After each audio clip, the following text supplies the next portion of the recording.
realmente el cultivo donde más la ha roto el Perú es en el arándano, ¿no? Que es un cultivo que los peruanos no consumimos, pero que a nivel mundial hay un consumo creciente y el Perú pasó en 8 años de literalmente no exportar arándanos a ser el número 2 y un año después a ser el número 1 en el mundo, ¿no? Entonces...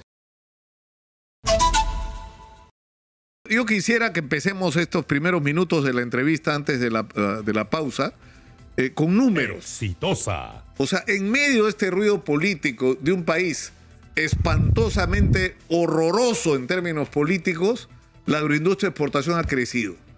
Así es, 24% con respecto al año pasado, ¿no? Hemos pasado de casi 7.400 millones de dólares a alrededor de 8.500 millones de dólares en el 2021, ¿no?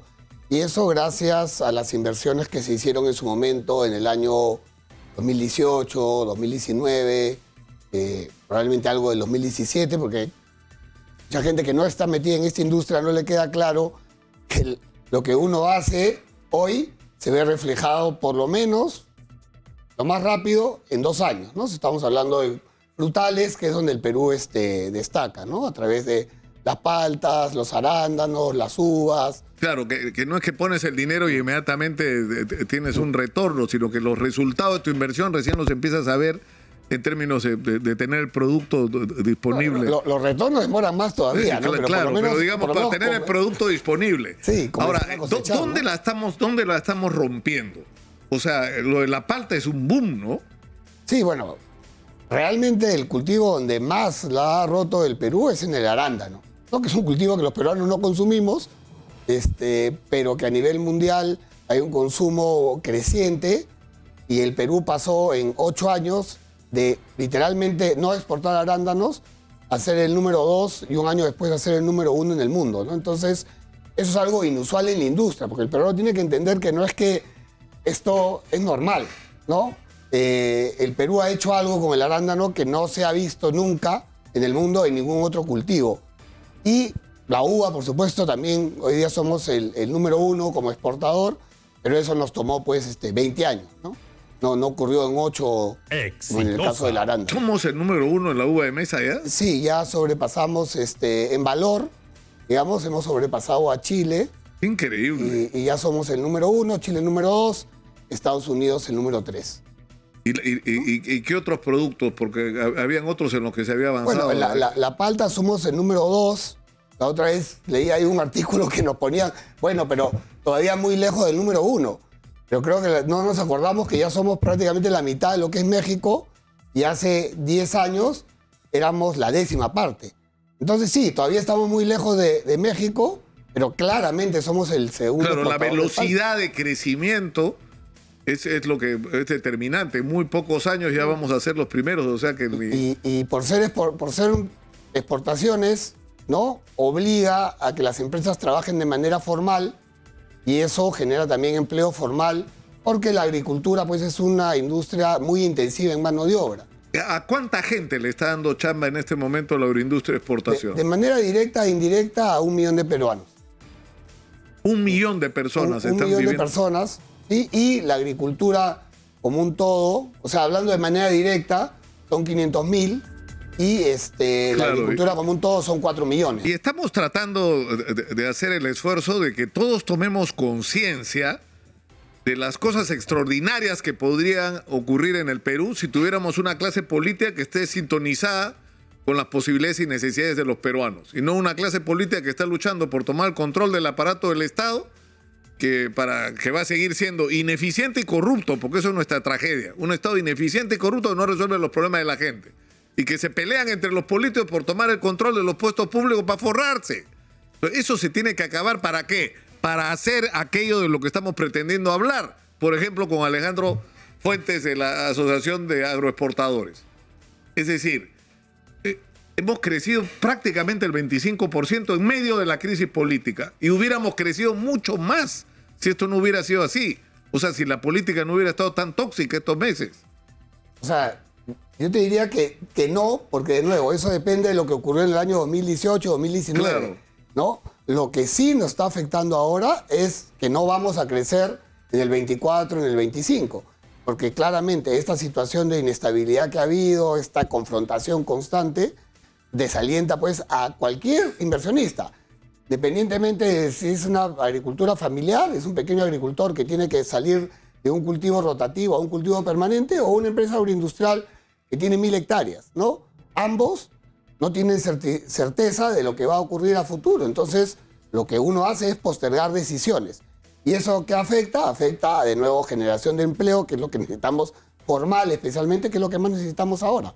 Ahora, ¿qué cosas son las...? O sea, imagínate que ocurre un milagro y no sé, te llaman para que seas ministro de Agricultura, en vez de llamar a algún amigo de Cerrón o alguna de esas, como se están nombrando ahora los ministros, ¿no? O por cualquier otro, o porque perteneces a un partido que tiene votos en el Congreso que los necesitas para que no te vaquen, sino que se empiezan a tomar las decisiones en el Perú en función de quién puede tomar digamos, hacer lo que hay que hacer. Ya. O sea, hay un primer problema con los proyectos de irrigación. Tenemos tremendos proyectos de irrigación que multiplicarían por cuánto lo que estamos haciendo ahora.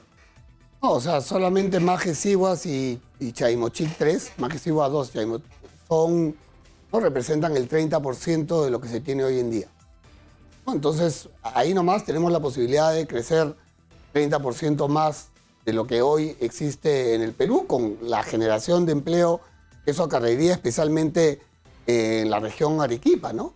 Porque, digamos, ya la agroexportación, la agroindustria en La Libertad está bastante desarrollada, es, ¿no?, una tercera etapa de lo que ya existe. Pero en el caso de Majes Siguas 2, de Majes Siguas 1, el Pedregal es una irrigación de un esquema distinto de los años 80, esto podría, pues, literalmente ambos generar un incremento en área de 30% adicional y en facturación probablemente menos, porque claro, mientras más produces, Exitosa. hay un impacto también sobre el precio de los productos que comienzas a exportar. No, el Perú, de nuevo, es en más de 10 productos, está entre los top 5 del mundo. Entonces, el crecimiento del Perú afecta directamente pero eso supone, porque ahí es donde viene la necesidad de entendimiento entre el Ejecutivo y el Congreso, porque vas a necesitar legislar de alguna manera para que se destraben esos proyectos. Es decir, como tienen juicios, problemas pendientes, conflictos, ¿no es cierto? Bueno, mientras arreglan el conflicto, el proyecto continúa. Tiene que haber alguna fórmula para conseguir hacer esto. En el caso de Majes Siguas 2, entiendo que ya se firmó la adenda 13 y había un tiempo en el cual se podía objetar, no ha sido objetado, entonces ese proyecto debería de nuevo reiniciarse en 2 meses y ojalá estar terminado en 2 años y medio. ¿No? Es probablemente el proyecto de irrigación más atractivo por el tema de clima y suelos que tiene el Perú. Mejor que Chaimochic, mejor que... ¿Y a cuánta gente le podría dar chamba estos, si sumas todos los proyectos de irrigación parados y los pues activos? Estamos, o sea, parados son 3, ¿no? Pero realmente 2 con más factibilidad. Estamos hablando sin ningún problema de agregar entre 150.000 a 200.000 puestos de trabajo adicionales formales, ¿no? Que es lo que el peruano necesita. No podemos seguir en un país con un nivel de informalidad que bordea el 85%. Eso es una locura. Ahora, y el otro tema, o sea, porque uno es, digamos, destrabar estos proyectos de irrigación para que se siga avanzando en el camino que ya se empezó. Pero lo otro, ¿cómo haces para integrar a los pequeños productores, como por ejemplo está ocurriendo en el caso de la palta, ¿no? Donde acá nos han contado historias increíbles de gente que le ha cambiado la vida a lo de la palta. Ahora están pasando literalmente de la sobrevivencia a tener dinero en el bolsillo producto de que exportan paltas al mundo. O sea, mi negocio es trabajar con pequeños agricultores y trabajo, por ejemplo, con los pequeños agricultores del Valle de Torobamba, a quienes saludo desde tu radio. Torobamba debe ser uno de los lugares con más Toyota Hilux per cápita que hay en el Perú. Y no es por el narcotráfico, ¿no? Es gracias a que hace más de 20 años, con la ayuda de una ONG, el gobierno regional en su momento, distrital, comenzaron a cambiar los cultivos rotativos por la palta Hass. Y hoy en día son un proveedor importante de palta Hass en una ventana en donde los precios tienden a ser el doble de los precios que se tienen en los meses en los que Chaimochic produce. Entonces, es un cultivo que a un productor de 1 hectárea le deja una ganancia alrededor de entre 30.000 a 40.000 soles. Que para el Perú eso lo pone pues en capacidad de ser clase media, ¿no? Mientras que si alguien está en un cultivo como maíz, como la papa, difícilmente puede superar en un buen año más allá de una ganancia de 10.000 soles. Entonces, realmente la palta y otros cultivos, el arándano, que hoy en día, por ejemplo, en el callejón de Huaylas ya se está plantando también de manera comercial, digamos, en magnitudes, deben haber ya más de 700 hectáreas plantadas.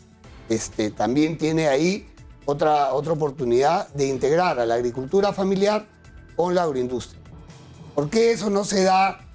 O sea, se está dando. ¿Por qué no se da de manera más agresiva? Claro. Porque dos cosas. Existe desconfianza entre las partes, y hay que ser directo y claro. O sea, el pequeño agricultor desconfía del agroindustrial. El agroindustrial también desconfía del pequeño agricultor. Porque por más que en unos casos son vecinos, no se conocen muy bien. Y lo otro es que el agroindustrial siente que está en el negocio de las aerolíneas y el pequeño agricultor está en el negocio de los taxis. Pero los dos están moviendo personas. Los dos están en el negocio del transporte. Entonces lo que necesitamos es, oye, ¿cómo agarramos las capacidades de la empresa agroindustrial?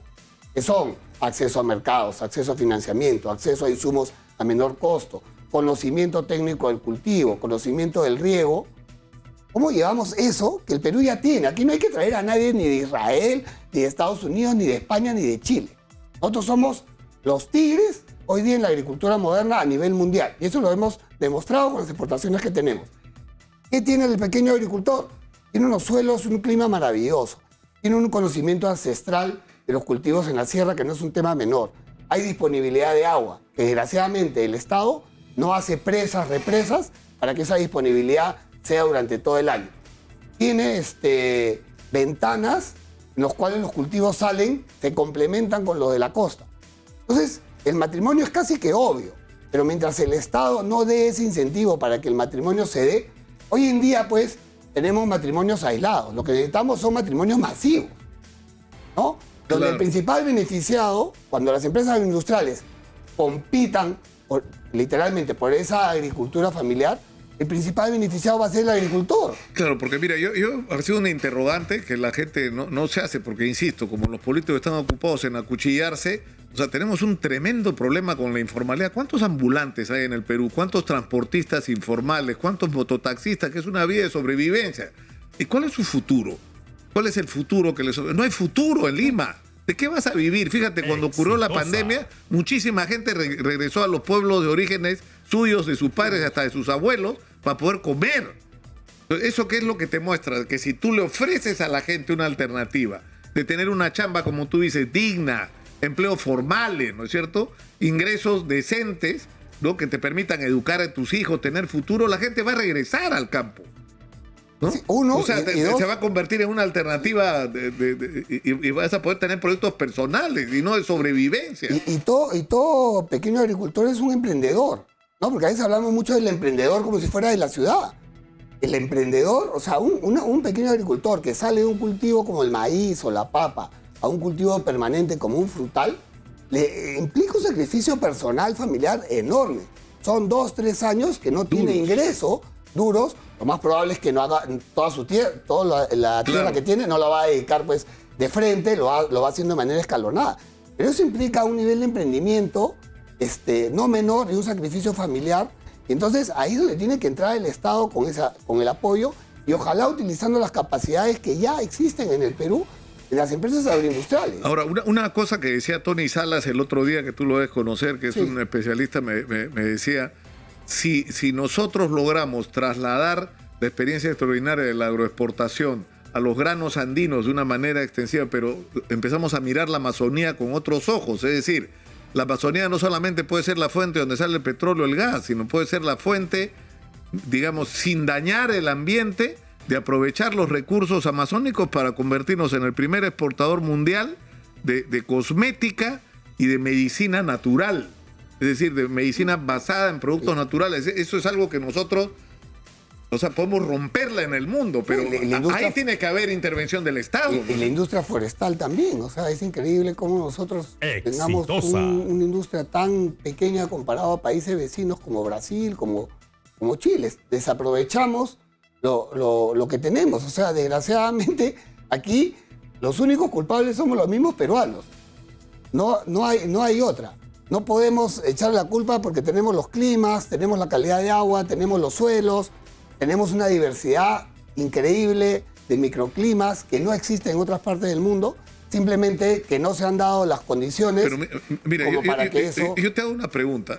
Si se abriera el espacio para que una persona como tú, si a ti te dicen, tú, Alejandro, ¿serías ministro de Agricultura? ¿Te harías cargo? ¿Te comprarías el pleito? ¿O no? O sea, por un tema familiar, la respuesta es no.